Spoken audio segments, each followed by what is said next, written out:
নমস্কার বন্ধুরা, আমি শুভম চলে এসেছি নিউজ বাণীর আরেকটি এপিসোড নিয়ে আপনাদের সঙ্গে। চোখ রাঙানিকে আর কোনো সহ্য নয়। এবার এই দিনে বাজেটে নরেন্দ্র মোদী সরকার কার্যত সেই ইঙ্গিতই করে দিয়েছেন। আপনারা সবাই খেয়াল করেছেন কিনা জানি না, এই বাজেটে কিন্তু একটা বড় সিদ্ধান্তের কথা ঘুরিয়ে বলে দিয়েছে কেন্দ্রের নরেন্দ্র মোদী সরকার। প্রতিরক্ষা খাতে যা বরাদ্দ ছিল তার থেকে 1,00,000 কোটি টাকা আরও বেশি বরাদ্দ ঘোষণা হয়ে গেল। এইবার এটা কেন হলো আপনাদের কি মনে হয়? এর পেছনে কিন্তু অনেক কারণ রয়েছে। কারণ প্রায় ১ বছরই ধরে নিলাম, মে মাসে যেহেতু হয়েছিল, অপারেশন সিন্দুর হয়েছিল। সেই সময় পাকিস্তানকে কঠোরভাবে জবাব দিয়েছিল ওদের ভাষাতেই ভারত। এর পেছনে অবশ্যই নরেন্দ্র মোদীর ভূমিকা তো রয়েছেই। সেই সময় মার্কিন যুক্তরাষ্ট্র, তারপর থেকে বলা হয় মার্কিন যুক্তরাষ্ট্রের কিন্তু ভারতের প্রতি একের পর এক বিরূপ মন্তব্য, বিশেষ করে মার্কিন যুক্তরাষ্ট্রের প্রেসিডেন্ট ডোনাল্ড ট্রাম্প একের পর বিরূপ মন্তব্য করে চলেছেন। তারপর তিনি বলেছেন যে এই কনফ্লিক্ট নাকি তিনিই থামিয়েছিলেন, যদিও ভারত এই দাবি এখনও মানেনি, মান্যতাও দেয়নি। ডোনাল্ড ট্রাম্পের সঙ্গে প্রধানমন্ত্রী নরেন্দ্র মোদী এবং গোটা ভারতই একটি দূরত্ব, ভারতের যে মতলব কূটনীতি, একটা দূরত্ব বজায় রাখতে শুরু করে দিয়েছে। এবার এখানেই প্রশ্ন উঠছে যে এই আবহে কিন্তু 1,00,000 কোটি টাকার প্রতিরক্ষা খাতে বাজেট বাড়ানো হয়েছে।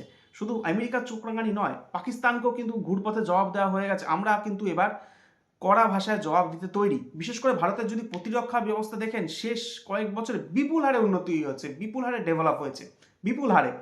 ইনসাস রাইফেলের বদলে সেনার হাতে চলে এসে অত্যাধুনিক SIS রাইফেল, SIG রাইফেল। এর পাশাপাশি সেনার হাতে চলে এসে AK-203। সেনার হাতে আপাতত এই রাইফেলটি সেনাকে ভারতীয় সেনার মধ্যে AK-203 রাইফেলটি ডিস্ট্রিবিউট করে দেওয়া হবে। এই রাইফেল শুধু দেওয়া হচ্ছে না, এই রাইফেলকে অনেক আপডেট করে দেওয়া হচ্ছে। উত্তরপ্রদেশে এই রাইফেলের ফ্যাক্টরি করা হয়েছে। ভারতীয় সেনার এখন যে ভিডিওগুলি ছাড়া হচ্ছে দেখবেন, AK-203 রাইফেল পুরোপুরি মানে ভর্তি হয়ে গেছে, সেনার হাতে পুরোপুরি ডেভেলপ হয়ে গেছে। এর পাশাপাশি শুধু না, SS ডিফেন্সেরও প্রচুর রাইফেল তৈরি হচ্ছে, একদম অত্যাধুনিক রাইফেল, যেটা আমেরিকার M41, M4A16কে একদম টক্কর দিতে পারে। ফলে ওইদিকে সিগ রাইফেল তো রয়েছেই। ফলে ভারতের মতলব রাইফেলের দিক থেকে ভারত কিন্তু অনেক আপডেটেড হয়ে গেছে। তবে 1,00,000 কোটি টাকার বাজেট যেহেতু করা হয়েছে, আমার মনে হয় এটা ড্রোন থেকে শুরু করে, এয়ারক্রাফট থেকে শুরু করে anti drone system, anti missile system, anti aircraft system, এগুলো প্রত্যেকটাকে ডেভেলপ করা হবে। এর পাশে ম্যারিটাইম মানে যে নৌবহরকেও আরও বেশি উন্নত করা হবে। সম্প্রতি ভারত একটা নতুন ব্যাটালিয়ান নিয়ে এসে আমাদের সকলের সামনে, সেটা আপনারা জানেন, ভৈরব ব্যাটালিয়ান। এই ব্যাটালিয়ানকে প্রত্যেক সীমান্তে মোতায়েন করে রাখবে ভারত। কেন মোতায়েন করবে? কারণ হচ্ছে কোনো শত্রুপক্ষ যদি আক্রমণ করে, তাহলে পাল্টা যে আক্রমণের জন্য সাধারণ সেনা রয়েছে, কিন্তু একটা স্পেশাল ফোর্সকেও তো দরকার। কারণ স্পেশাল ফোর্স তো সারাক্ষণ সীমান্তের মধ্যে থাকে না, তাদের একটা ক্যাম্প থাকে, হয়তো অন্য একটা জায়গায় ক্যাম্প থাকে, সেখান থেকে ফোর্সকে মানে মুভমেন্ট করিয়ে সীমান্তের দিকে নিয়ে যেতে সময় লাগবে। তো ভৈরব ব্যাটালিয়ান কিন্তু স্পেশাল ফোর্স, কিন্তু তারা থাকবে সীমান্তের কাছেই। ফলে শত্রুপক্ষ যদি আক্রমণ করে, ভৈরব ব্যাটালিয়ান পাল্টা আক্রমণ করতে পারবে। কারণ এই জন্য একটা স্পেশাল ফোর্সের দরকার ছিল। এই এই ভাবনা থেকে ভারত এই ব্যাটালিয়ানকে তৈরি করেছে, তার জন্য প্রচুর খরচও রয়েছে। ভারত প্রত্যেকটা গুরুত্বপূর্ণ চেক মানে সীমান্তবর্তী চেক পয়েন্ট, সীমান্তবর্তী চৌকিতে এই ব্যাটালিয়ানকে মোতায়েন করতে শুরু করে দিয়েছে। আরও ভৈরব ব্যাটালিয়ানে আরও বেশি আপডেট, আরও বেশি সদস্য সংখ্যা বা আরও বেশি মানে ব্যাটালিয়ান বাড়ানো হবে। আর ভারতের বিভিন্ন জায়গায় এটা ডেভেলপ করা হবে। একটি রিপোর্টে পড়ছিলাম, সম্ভবত চায়নার বর্ডারেও এই ফোর্সকে ডিপ্লয় করা শুরু হয়ে গেছে। এই চোখ রাঙানি কিন্তু শুধু মার্কিন যুক্তরাষ্ট্র পাকিস্তানের ক্ষেত্রে বলছি না, চীনকেও বার্তা দেওয়া আছে। কারণ আমরা জানি, আমরা ভুলবো না 2020 সালে কী কাণ্ড ঘটেছিল। তারা চাইনিজ ফোর্স যে স্ট্যান্ড অফের সময় যে আমাদের সেনাদের উপর আক্রমণ করেছিল, যে নক্কারজনক ঘটনা চাইনিজ ফোর্স ঘটিয়েছিল, সেটা বলাই বাহুল্য। তবে ভৈরব ব্যাটালিয়ান চীন সীমান্তে ঠিক কোথায় মোতায়েন করা হবে সেটা নিয়ে আমার একটু প্রশ্ন রয়েছে। কারণ ভৈরব ব্যাটালিয়ানের হাতে প্রচুর আর্মস থাকে, কারণ তারা আপডেটেড সেনাবাহিনী, আপডেটেড মানে কমান্ডো বাহিনী।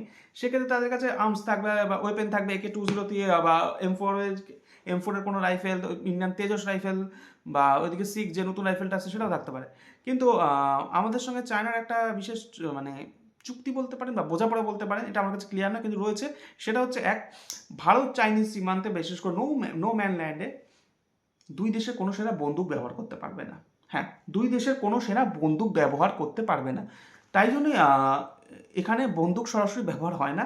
বন্দুক সাধারণত পেছনের দিকে থাকে, হাতে সাধারণত লাঠি টাঠি এইসব থাকে। আপনারা দেখবেন ভারত চীন 2020 সালে যে একটা উত্তপ্ত সম্পর্কের মধ্যে দিয়ে যাচ্ছিল, প্রায় বিভিন্ন ভিডিও ভাইরাল হচ্ছিল, ওকে ইট ছুটছে, ইট ছুটছে, ইট ঠেকাচ্ছে, ঘুষি মারছে, লাঠি দিয়ে পেটাচ্ছে। বন্দুক কিন্তু ব্যবহার হয়নি। কারণ দুই দেশের একটা চুক্তি বা বোঝাপড়া, দুটোই মধ্যে কিছু একটা হবে। বন্দুক ভারত চীন সীমান্তে ব্যবহার হয় না। হ্যাঁ, তবে এরম চুক্তি অন্য সীমান্তে নেই। এর পাশাপাশি কিন্তু চোখ রাঙানি আমাদের আরেক পড়শি নতুন ভারত বিরোধীরা উন্মাদ হয়ে গেছেন, সে বাংলাদেশ। তাদেরও কিন্তু বার্তা দেওয়া হলো। তারা কেন ভারত বিরোধিতা এত উন্মত্ত হয়ে গেছেন সে কেউ জানে, তারাও জানে না, আমরাও জানি না, বাকি দেশও জানে না, কিন্তু তারা প্রচণ্ড ভারত বিরোধী এখন। আমি তো মাঝে মাঝে মনে হয় পাকিস্তানের থেকে বাংলাদেশ বেশি ভারত বিরোধী। তো কেন এত বিরোধিতা করছে ভারত বিরোধী জানি না। এই দেখুন খেলা নিয়ে কী কাণ্ড করালো, জানি না এখন তারা ভবিষ্যতে এটা কী হবে, কারণ তারা এই মুহূর্তে বাদ চলে গেছে, স্কটল্যান্ডকে নিয়ে নেওয়া হচ্ছে। যাই হোক, বাংলাদেশ সীমান্তে ভৈরব ব্যাটালিয়ানকে রাখা হচ্ছে কিনা এগুলো ডিফেন্সের ভেতরের বিষয়। সাধারণত প্রত্যেক সংবাদ মাধ্যমের কাছে এটা অ্যাকুরেট খবরটা সাধারণত থাকে না, তার ফলে এটা একটু অপেক্ষা করতে হবে এটা কোন দিকে যায়। একটি রিপোর্টে পড়েছিলাম, সম্ভবত, আমি শিওর না, সম্ভবত ভুল হলেও হতে পারি, বাংলাদেশ সীমান্তে সম্ভবত ভৈরব ব্যাটালিয়ানের 3টি টুকরোকে রাখা হয়েছে। আর এবার বাংলাদেশকে তো বার্তা দেওয়াই হচ্ছে এটা, কারণ বাংলাদেশ যা কাণ্ড শুরু করেছে তা স্বাভাবিকভাবে নেওয়া যাচ্ছে না। যাই হোক, তাই এই বাজেটে কিন্তু প্রচুর বাড়িয়ে দেওয়া হয়েছে ডিফেন্সে প্রায় 1,00,000 কোটি টাকা। এটা কিন্তু ঘুরপথে মানে পরিষ্কার বার্তা দেওয়া হয়ে গেছে যে চোখ রাঙানিকে কিন্তু সহ্য করা হবে না। যতই মার্কিন যুক্তরাষ্ট্রে বসে আপনি বলুন যে ভারতকে চুপ হতে, আপনি ট্যারিফ বানিয়ে দেবেন, 500% শুল্ক বাড়িয়ে দেবেন, কিন্তু চোখ রাঙানিকে সহ্য হবে না। আমরা আমাদের ডিফেন্সকে উন্নত করব, পাকিস্তান যদি জবাব দেয় সেই জবাব আমরা সেই ভঙ্গিতেই দেব, সেটাই কার্যত বলে দেওয়া হয়েছে। তার জন্য ডিফেন্সকে আরও উন্নত করতে হবে, আরও বেশি ডেভেলপ করতে হবে, আরও বেশি শক্তি সামর্থ্য আনতে হবে।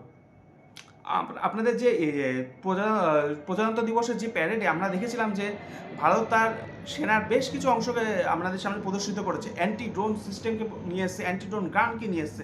পরিষ্কার তারা দেখে ইউরোপীয় ইউনিয়নের আধিকারিকদের সামনে রেখে ভারত এটা দেখিয়েছে। এটাও কিন্তু এক প্রকার স্পষ্ট বলে দিয়েছে যে ড্রোন পাঠালে ভেঙে আমরা ওখানে টুকরো পাঠাবো, এটাকে স্পষ্টভাবে তারা দেখিয়ে দিয়েছে। আর এটাও বলে দিয়েছে কোনো মার্কিন যুক্তরাষ্ট্র বা কোনো পাশ্চাত্য দেশের কোনো দেশের চোখ রাঙানিকে আমরা মানে প্রশ্রয় দেব না। ভারতে যদি বন্দুক নিয়ে পাঠাও, এপাশ থেকেও জবাব দেওয়া হবে একই ভঙ্গিতে, একইভাবে।